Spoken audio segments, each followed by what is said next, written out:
அஸ்ஸலாமு அலைக்கும் வரஹ்மத்துல்லாஹி வபரகாத்துஹு. அதிகமான நன்மைகளை ஈட்டித்தரும் சொற்கள் நன்மைகளும்.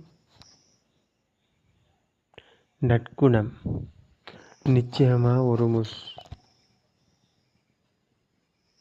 ஒரு மூமின் தனது நற்குணத்தின் காரணமாக நின்று வணங்கும் நோன்பாளியின் பதவியை அடைந்து கொள்வான். தனது குணத்தை அழகுபடுத்திக் கொண்டவனுக்கு சுவனத்தின்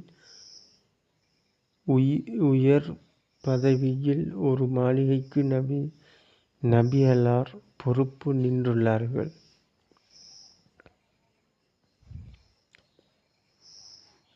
நிச்சயமாக ஒரு மூமின் தனது நற்குணத்தின் காரணமாக நின்று வணங்கும் நோன்பாளியின் பதவியை அடைந்து கொள்வான்.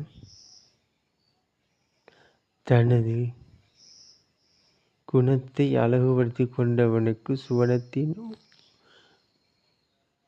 உயர் பதவியில் ஒரு மாளிகைக்கு நபியல்லார் பொறுப்பு நின்றுள்ளார்கள்.